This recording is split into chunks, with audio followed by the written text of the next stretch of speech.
ভাগ্য, সময় ও কর্ম। দেখতে গেলে আমরা সবাই এই তিনটি শব্দের সাথে খুব ভালোভাবে পরিচিত। হয়তো আমাদের জীবনে আমরা এই তিনটি শব্দের প্রয়োগ অবশ্যই করে থাকি। দেখতে গেলে এই বিষয়ে প্রত্যেক ব্যক্তির দৃষ্টিভঙ্গি আলাদা।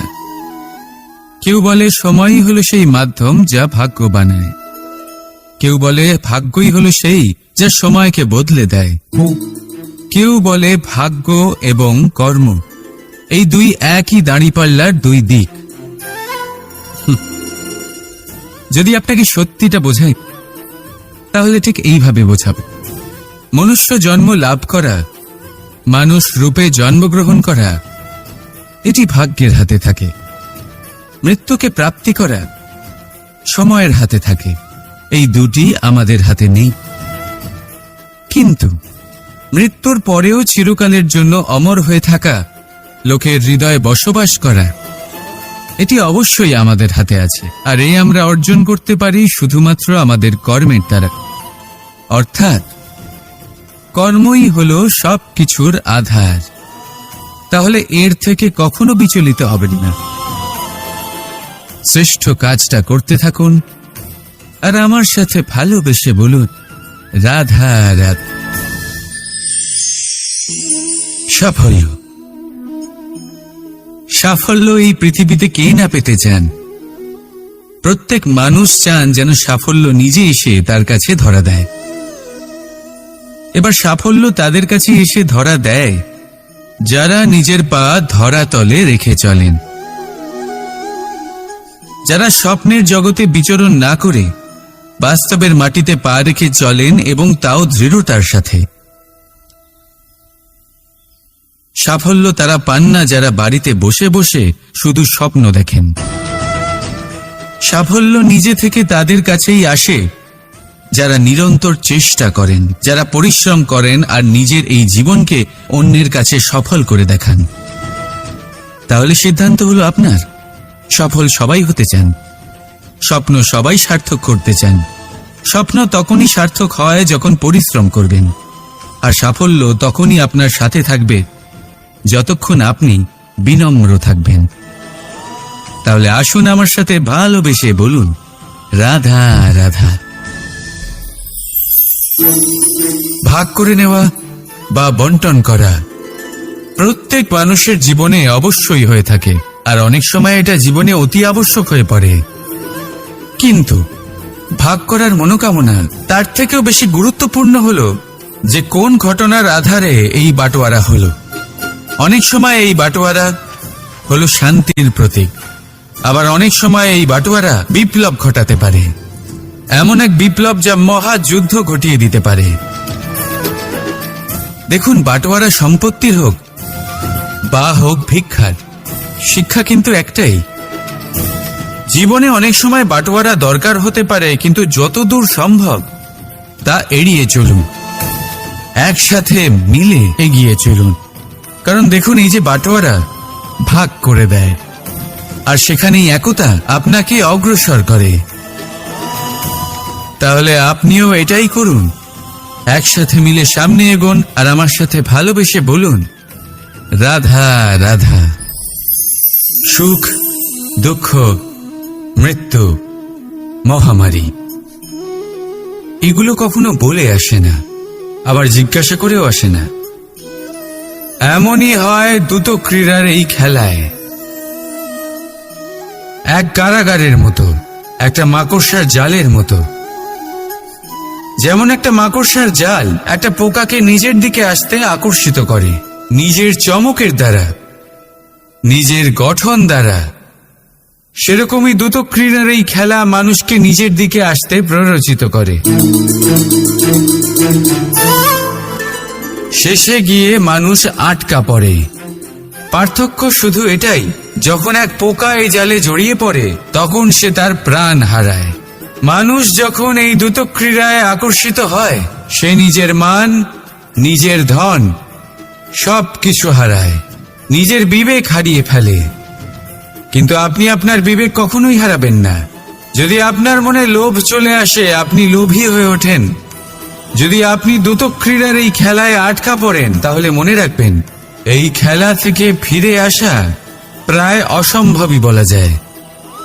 নিজের বিবেক কখনো হারাতে দেবেন না, কারণ বিনাশ আসার প্রথম লক্ষণ হলো বিবেকের বোধ চলে যাওয়া। এই প্ররোচনায় কখনো পা দেবেন না। আর আমার সাথে ভালোবেসে বলুন, রাধা রাধা। সমস্যা, কঠিন সময়, সংকট, বিপদ কার জীবনে নেই? প্রত্যেকের জীবনে আছে। কিন্তু আমাকে একটা কথা বলুন, যদি নৌকায় ঢেউকে ভয় পেতে শুরু করে তাহলে সাগর পার করবে কে? কখনো কোনো ছোট্ট পিঁপড়েকে দেখেছেন যে আকারে হয়তো ছোট হতে পারে কিন্তু বড় শিক্ষা দিয়ে যায়? কিন্তু আমরা শিখি না। এবার দেখুন একটা পিঁপড়েকে যে ভোজনের খোঁজে বাইরে বের হয়, একটা ছোট্ট দানা তুলে নেয়। ছোট দানা তোলে কারণ তার থেকে বেশি সে তুলতেই পারবে না। সে দানা নিয়ে চলতে শুরু করে, কোনো দেওয়ালে উঠে পড়ে, আবার পড়েও যায়। সেই দানা দূরে কোথাও একটা পড়ে যায়, তা আবার খোঁজে, তুলে নেয়, আবার চলতে থাকে। পড়ে যায় আবার ওঠে, পড়ে যায় আবার ওঠে। সেই দানাটা রেখে দেয়, আবার বেরিয়ে পড়ে ভোজনের খোঁজে। পরিশ্রম করতে থাকে কিন্তু হার মানে না। এই শিক্ষাই তো আমাদের প্রাপ্ত করতে হবে। নিরন্তর পরিশ্রম আর নির্ভীক হয়ে কর্ম করে যেতে হবে। এটাই হলো সাফল্যের মাধ্যম, এটাই হলো জয়ের মন্ত্র, অচ্যুত অজয় অস্ত্র। তাহলে আসুন আর আমার সাথে ভালোবেসে বলুন, রাধা রাধা। স্বর্ণ, হিরে, মুক্ত, মানিক, এই সব কিছুকে আগে পাথর বলা হতো। তাহলে এমন কি হলো যে এদের রত্ন বলা হয়? আর রত্ন তা বাস্তবে আসলে কি? এটা হলো সেই পাথর যাকে আগে আগুনের তাপ সহ্য করতে হয়েছে, পরখ করা হয়েছে, যাচাই করা হয়েছে, এদের কাটার চেষ্টা করা হয়েছে, কিন্তু তারা কখনোই নষ্ট হয়নি, বরং তারা আরো উদ্ভাসিত হয়েছে, আরো উজ্জ্বল হয়েছে, এই সংসারে আরো প্রকাশ ছড়িয়ে দিয়েছে। সেই জন্য এরা হলো এত অমূল্য, সেই জন্য এরা হলো বহুমূল্য, সেই জন্য এদের রত্ন বলা হয়। এবার মানুষের কাছেও এই নির্বাচনের অধিকার রয়েছে যে আমরা শুধু পাথর হয়ে থাকব নাকি রত্ন হয়ে থাকব। কিভাবে? আমাদের জীবনেও অনেক সমস্যা রয়েছে, বাধা আছে, বিপত্তি আছে। আমরা সেই বাধার তাপে উত্তপ্ত হই, এই সমস্যা আমাদের কাটার চেষ্টা করে। অনেক মানুষ বিভিন্ন পরিস্থিতি আমাদের ভাঙার চেষ্টা করে, কিন্তু আমাদের নষ্ট হলে চলবে না। যেভাবে এই রত্ন সমস্যার সম্মুখীন হয়ে পাথর থেকে রত্ন হয়েছে, সেইভাবেই আমাদেরও আমাদের সমস্যার সম্মুখীন হয়ে রত্ন হয়ে উঠতে হবে, এই সংসারে প্রকাশের স্রোত হয়ে উঠতে হবে। তাহলে এটাই করুন আর আমার সাথে ভালোবেসে বলুন, রাধা রাধা। এবার অনেক সময় মানুষের মনে এরকম প্রশ্ন আসে যে এই সংসারে সব থেকে বড় বিপদ কি? কেউ বলে ধর্ম সংকট, আবার কেউ বলে প্রাণের উপর আসা সংকট। প্রত্যেক মানুষের জীবনে বিভিন্ন সংকট আসে, আর এই সমস্ত সংকট অত্যন্ত বিচিত্র হতে পারে। এই সমস্ত সংসার হলো সংকট দ্বারা পরিপূর্ণ। ঠিক আছে, আপনাকে একটা উদাহরণ দিই। একজন ধনী ব্যক্তি, এবার ওনার জীবনে সংকট কি হতে পারে? সংকট এটাই যে কেউ তার সম্পত্তি চুরি না করে নেয়, আমরা বুঝতে পারছি। এবার একজন চোর, তার জীবনে সংকট কি হতে পারে? যে চুরি করার সময় সে যদি তার একটা কাশি চাপতে না পারে তাহলে সে ধরা পড়ে যেতে পারে, ঠিক কিনা? আবার অনেক সময় এমনও হয় যে যার জন্য আমি সংকট, সেও আমার কাছে সংকট। যেমন এই পরিস্থিতিতে দেখুন, সংকট হলো সংকট, এ তো জীবনে থাকবে, কিন্তু এর সম্মুখীন কিভাবে হওয়া যায়? খুব সরল, সব এটার ওপর নির্ভর করে, মনের ওপর। এই মনকে নিয়ন্ত্রণ করলে সব ঠিক থাকবে। এবার যদি ধনী ব্যক্তি মনকে নিয়ন্ত্রণ করে ফেলেন, নিজের অর্থের ব্যবহার শুভ কাজের জন্য, সমাজের সেবার জন্য বিকাশ করতে করেন, ওই অর্থকে একত্রিত করে না রাখেন, তাহলে চুরির সমস্যা, এই সংকট সেখানেই কেটে যাবে। এবার যদি কথা বলি সেই চোরের, তাহলে চোর যদি নিজের মনকে সংযত করে নেয়, যদি নিজের কর্মকে নিয়ন্ত্রণ করতে পারে, তাহলে এমন কোনো স্বর নেই, এমন কোনো স্বর নেই যা ওকে ধরা পড়তে বাধ্য করবে। সেই জন্য জীবনে সংকট যতই আসুক, যত বড়ই সংকট আসুক না কেন, কবচ হলো একটাই, আর এই কবচের নাম হলো আত্মনিয়ন্ত্রণ। নিজের মনকে নিয়ন্ত্রণে রাখতে শিখুন। এটা নিজের জীবনে প্রয়োগ করে তো দেখুন। যদি আপনি করতে পারেন তবে আপনি দেখবেন যে সংকট তো জীবনে আসা যাওয়া করে, কিন্তু সেই সংকটগুলির সম্মুখীন আপনি এইভাবে করতে পারবেন। তাহলে সেটাই করুন, আর আমার সাথে ভালোবেসে বলুন, রাধা রাধা। জীবনে যখনই আমাদের সামনে কোনো সংকট আসে, তখন আমাদের সামনে দুটো পথ খোলা থাকে। প্রথম পথ ভয়ভীত হয়ে যাওয়া, দ্বিতীয় পথ সাহসের সাথে তার সম্মুখীন হওয়া। এই দুইয়ের উদ্দেশ্য সমান, লক্ষ্য হলো সমান, আত্মসুরক্ষা, জীবন রক্ষা। কিন্তু ভয়কে দুর্বল মনে করা হয় আর সাহসকে আপনার বল বলে মনে করা হয়। কারণ হলো এটাই যে ভয় তা হলো শুধুমাত্র একটা প্রতিক্রিয়া, আর সেইখানে সাহস এটা হলো একটা নিশ্চয়, একটা প্রতিবদ্ধতা। আর যদি সাহসের সাথে আপনি সংকটের সম্মুখীন হন, তাহলে হয়তো সেই সংকট আপনি চিরকালের মতো দমন করতে পারবেন। কারণ বিপদ যখন আসে তখন সর্বপ্রথম আমাদের দ্বন্দ্ব হয় এখানে, মনে। সেই বিপদের সম্মুখীন আমরা এখানে হই। যদি এই হৃদয়কে, এই মনকে আপনি সাহসী করে তুলতে পারেন, তাহলে তাতে কখনো ভয় আসবে না, আর সেই বিপদের সম্মুখীন হওয়াও সরল হবে, জয়লাভ করাও সরল হবে। তাই নিশ্চিত রূপে সাহস হলো অধিক শ্রেষ্ঠ। জীবনে যখনই কোনো সংকট আসবে, তখনই সাহসের সাথে তার সম্মুখীন হন, আর আমার সাথে ভালোবেসে বলুন, রাধা রাধা। সংসারের সবথেকে মূল্যবান ধন কি হতে পারে? সেটা কি সেই স্বর্ণ যা দিয়ে অলংকার তৈরি করে আমরা ধারণ করি, নাকি সেই সব হিরে, মুক্ত, রত্ন যা হয় আমরা নিজেদের মুকুটে ধারণ করি বা হাতে আংটি বানিয়ে ধারণ করি, নাকি সেই ধন যার দ্বারা আমরা সংসারে যা চাই তাই কিনতে পারি? এই সব হলো ধন সম্পত্তি, কিন্তু সব থেকে বেশি মূল্যবান কিন্তু এরা নয়। এগুলো যে কেউ আপনার থেকে অনায়াসে কাটতে পারে। কোনো চোর চুরি করে নিতে পারে, কোনো ডাকাত এসে লুট করে নিতে পারে। সংসারের সব থেকে মূল্যবান ধন হলো সেটাই যাকে আমরা জ্ঞান বলে থাকি, যা আপনার থেকে কেউ কেড়ে নিতে পারবে না। কোনো ডাকাত লুট করে নিতে পারবে না, কোনো চোর চুরি করতে পারবে না, কোনো রাজা কর রূপে আপনার থেকে কেড়ে নিতে পারবে না। এগুলো আপনার সাথেই থাকবে। কিন্তু একটা কাজ আছে যা আপনি করতে পারেন। এই জ্ঞানরূপী ধন আপনি ছড়িয়ে দিতে পারেন। এই জ্ঞানই হলো এমন একমাত্র ধন যা ভাগ করে নিলে আরো বেড়ে যায়।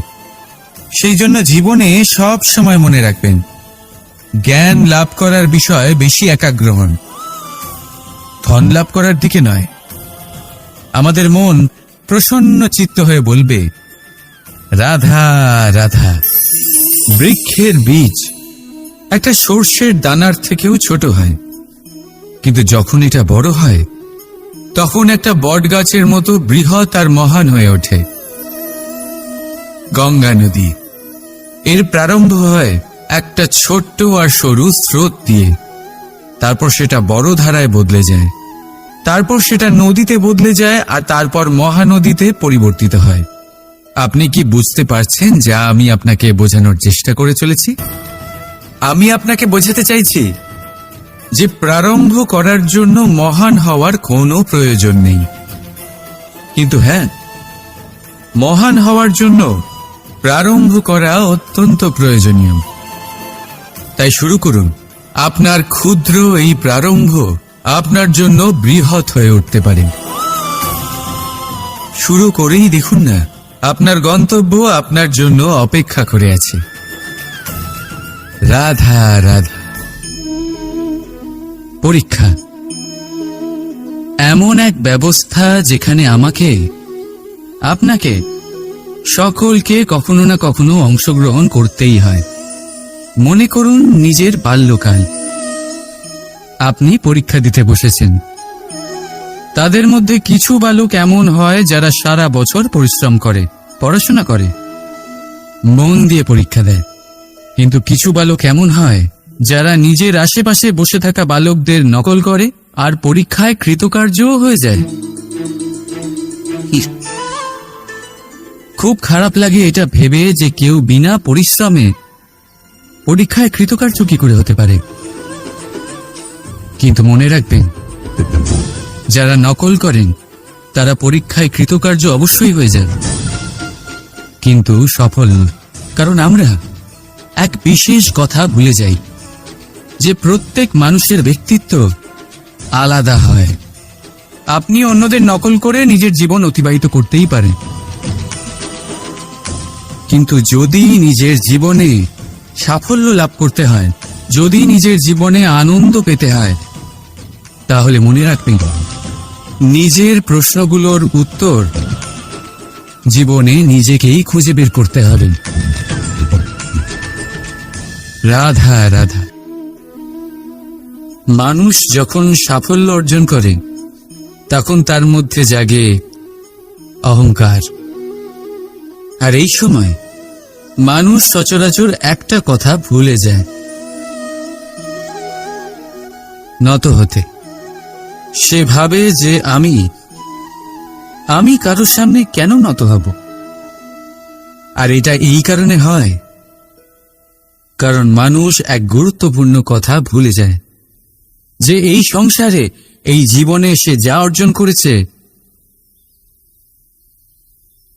নত হয়েই অর্জন করেছে।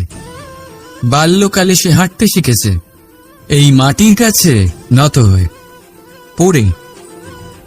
বড়দের আশীর্বাদ নিয়েছে নত হয়ে। ফসল কাটার জন্য চাষিকে নত হতে হয়, কুয়ো থেকে জল তোলার জন্য কলসিকে নত হতে হয়। ঈশ্বরের থেকে আশীর্বাদ পেতে হলে তার কাছে মাথা নত করতে হয়। ঝড়ের মধ্যে গাছ সুরক্ষিত থাকে কি করে? নত হোক। সম্মান কি করে অর্জন করা যায়? নত হোক। কারোর সামনে নত হওয়া মানে নিজের আত্মসম্মান বিসর্জন দেওয়া নয়, তার অর্থ হল বিনম্র হওয়া।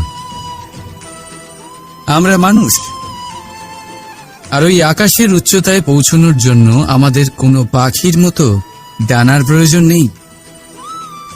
শুধু যত নত হবেন ততটাই উপরে উঠবেন।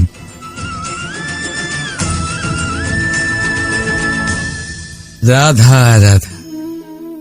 আপনি এই সংসারে এমন অনেক মানুষ চেনেন যারা অত্যন্ত স্বার্থপর, যারা শুধুমাত্র প্রয়োজন পড়লেই আপনার কথা মনে করে। তাছাড়া বহু বছর তাদের দেখাই পাওয়া যায় না, কিন্তু যখনই তাদের আপনার সাহায্যের প্রয়োজন পড়ে হাত জোর করে আপনার সামনে এসে উপস্থিত হয়। বড়ই রাগ হয় এদের ওপরে, মন ভারী হয়ে ওঠে। মন এই কথাই বলে যে এই ব্যক্তির সাহায্য করা উচিত নয়, কিন্তু আপনি এরকম কখনোই করবেন না। আপনি বলবেন, কেন বলছি আমি এই কথা? মনে রাখবেন, আলোর খোঁজ মানুষ শুধুমাত্র তখনই করে যখন অন্ধকার গভীরতর হয়। তাকে স্বার্থপর ভেবে নিজের মনকে বিচলিত করবেন না। নিজেকে আলো মনে করে আনন্দে থাকুন। ভাগ্যবান মনে করুন নিজেকে যে কারোর বিপদের সময় তার আপনার কথা মনে পড়েছে, যে আপনি এই সংসারে কাউকে সাহায্য করার যোগ্যতা রাখেন। এই জীবনে কেউ স্বার্থপর বলে নিজের দৃষ্টিভঙ্গি কখনোই পাল্টাবেন না। শুধুই নজর রাখুন নিজের পরমার্থের ওপরে। মন প্রসন্ন হয়ে বলবে, রাধা রাধা। মানুষ বড়ই বিচিত্র প্রাণী। এই মানুষ যখন তার হাত খালি থাকে তখন তার চোখ স্বপ্নে ভরা থাকে। যখন হারাবার কিছুই থাকে না তখন অর্জন করার চেষ্টা করে যায় সে নির্ভয় হয়ে এগিয়ে চলে প্রত্যেক সংকট, প্রত্যেক বিপদের সম্মুখীন হয়ে। কিন্তু যখন হাত ভরে যায় তখন স্বপ্ন দেখাই বন্ধ করে দেয় সে। যা পেয়েছে তা যাতে হারিয়ে না ফেলে সেই ভয়, সংকট ও বিপদের সম্মুখীন হওয়া বন্ধ করে দেয়। সেই পথটাই ভুলে যায় যাতে চলে সে সাফল্য অর্জন করেছে। এটা অনুচিত। জীবনে যে কোনো পরিস্থিতি আসুক, যে কোনো অবস্থায় থাকুন, আহ্বানগুলোকে স্বীকার করুন। কারণ যদি আপনি সেই আহ্বান স্বীকার করেন তবেই আপনি এই সংসারকে কিছু দেওয়ার উপযোগী হয়ে উঠবেন। যদি সফল হন তাহলে এই সংসারকে নেতৃত্ব দিতে পারবেন, আর যদি অসফল হন তাহলে শিক্ষা পাবেন যে কি করা উচিত নয়। তাই জীবনে আহ্বান স্বীকার করুন, দুশ্চিন্তা নয়।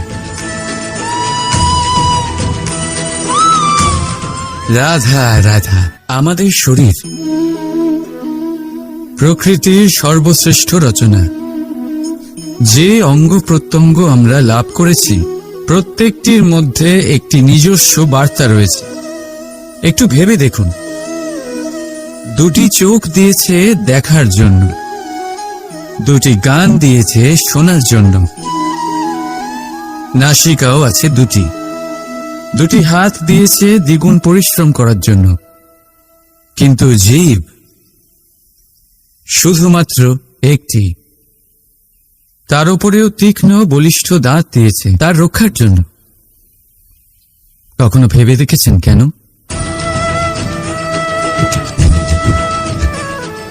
কারণ শব্দ আর শব্দের প্রয়োগ মানুষের সবচেয়ে বড় অস্ত্র, যার প্রয়োগ যত ভেবেচিন্তে করা যায় মানুষ তার জীবনে ততটাই উপরে উঠতে পারে।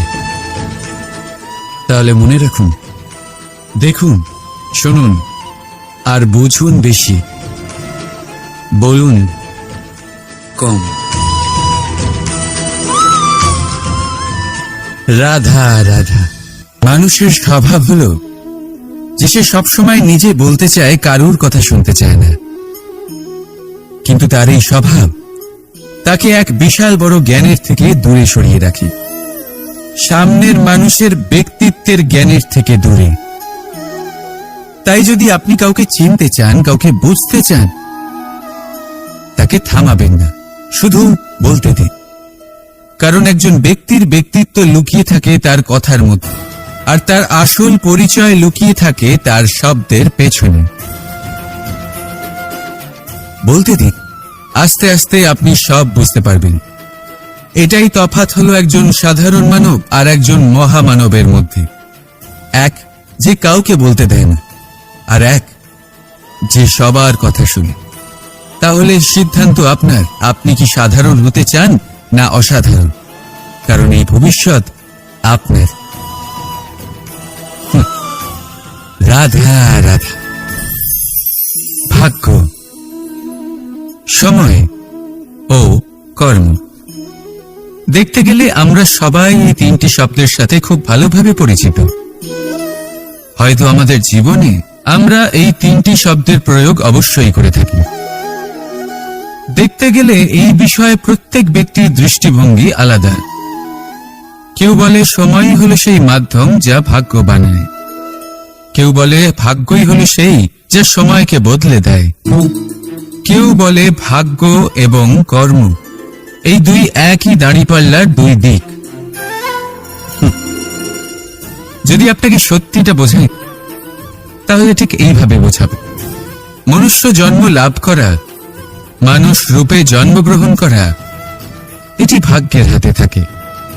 মৃত্যুকে প্রাপ্তি করা সময়ের হাতে থাকে। এই দুটি আমাদের হাতে নেই। কিন্তু মৃত্যুর পরেও চিরকালের জন্য অমর হয়ে থাকা, লোকের হৃদয়ে বসবাস করা, এটি অবশ্যই আমাদের হাতে আছে, আর এই আমরা অর্জন করতে পারি শুধুমাত্র আমাদের কর্মের দ্বারা। অর্থাৎ কর্মই হলো সব কিছুর আধার। তাহলে এর থেকে কখনো বিচলিত হবেন না। শ্রেষ্ঠ কাজটা করতে থাকুন আর আমার সাথে ভালোবেসে বলুন, রাধা রাধা। সাফল্য। সাফল্য এই পৃথিবীতে কে না পেতে চান? প্রত্যেক মানুষ চান যেন সাফল্য নিজে এসে তার কাছে ধরা দেয়। এবার সাফল্য তাদের কাছে এসে ধরা দেয় যারা নিজের পা ধরাতলে রেখে চলেন, যারা স্বপ্নের জগতে বিচরণ না করে বাস্তবের মাটিতে পা রেখে চলেন এবং তাও দৃঢ়তার সাথে। সাফল্য তারা পান না যারা বাড়িতে বসে বসে শুধু স্বপ্ন দেখেন। সাফল্য নিজে থেকে তাদের কাছেই আসে যারা নিরন্তর চেষ্টা করেন, যারা পরিশ্রম করেন আর নিজের এই জীবনকে অন্যের কাছে সফল করে দেখান। তাহলে সিদ্ধান্ত হলো আপনার। সফল সবাই হতে চান, স্বপ্ন সবাই সার্থক করতে চান। স্বপ্ন তখনই সার্থক হয় যখন পরিশ্রম করবেন, আর সাফল্য তখনই আপনার সাথে থাকবে যতক্ষণ আপনি বিনম্র থাকবেন। তাহলে আসুন আমার সাথে ভালোবেসে বলুন, রাধা রাধা। ভাগ করে নেওয়া বা বন্টন করা প্রত্যেক মানুষের জীবনে অবশ্যই হয়ে থাকে, আর অনেক সময় এটা জীবনে অতি আবশ্যক হয়ে পড়ে। কিন্তু ভাগ করার মনোকামনা তার থেকেও বেশি গুরুত্বপূর্ণ হলো যে কোন ঘটনার আধারে এই বাটোয়ারা হলো। অনেক সময় এই বাটোয়ারা হলো শান্তির প্রতীক, আবার অনেক সময় এই বাটোয়ারা বিপ্লব ঘটাতে পারে, এমন এক বিপ্লব যা মহাযুদ্ধ ঘটিয়ে দিতে পারে। দেখুন, বাটোয়ারা সম্পত্তির হোক বা হোক ভিক্ষার, শিক্ষা কিন্তু একটাই। জীবনে অনেক সময় বাটোয়ারা দরকার হতে পারে, কিন্তু যতদূর সম্ভব তা এড়িয়ে চলুন, একসাথে মিলে এগিয়ে চলুন। কারণ দেখুন, এই যে বাটোয়ারা ভাগ করে দেয়, আর সেখানেই একতা আপনাকে অগ্রসর করে। তাহলে আপনিও এটাই করুন, একসাথে মিলে সামনে এগোন আর আমার সাথে ভালোবেসে বলুন, রাধা রাধা। সুখ, দুঃখ, মৃত্যু, মহামারী এগুলো কখনো বলে আসে না, আবার জিজ্ঞাসা করেও আসে না। এমনই হয় দ্রুত ক্রীড়ার এই খেলায়। এক কারাগারের মতো, একটা মাকড়সার জালের মতো। যেমন একটা মাকড়সার জাল একটা পোকাকে নিজের দিকে আসতে আকর্ষিত করে নিজের চমকের দ্বারা, নিজের গঠন দ্বারা, সেরকমই দ্রুত ক্রীড়ার এই খেলা মানুষকে নিজের দিকে আসতে প্ররোচিত করে। শেষে গিয়ে মানুষ আটকা পড়ে। পার্থক্য শুধু এটাই, যখন এক পোকা এই জালে জড়িয়ে পড়ে তখন সে তার প্রাণ হারায়। মানুষ যখন এই দ্রুত ক্রীড়ায় আকর্ষিত হয়, সে নিজের মান, নিজের ধন সব কিছু হারায়, নিজের বিবেক হারিয়ে ফেলে। কিন্তু আপনি আপনার বিবেক কখনোই হারাবেন না। যদি আপনার মনে লোভ চলে আসে, আপনি লোভী হয়ে ওঠেন। যদি আপনি দ্রুত ক্রীড়ার এই খেলায় আটকা পড়েন, তাহলে মনে রাখবেন, এই খেলা থেকে ফিরে আসা প্রায় অসম্ভবই বলা যায়। নিজের বিবেক কখনো হারাতে দেবেন না, কারণ বিনাশ আসার প্রথম লক্ষণ হলো বিবেকের বোধ চলে যাওয়া। এই প্ররোচনায় কখনো পা দেবেন না। আর আমার সাথে ভালোবেসে বলুন, রাধা রাধা।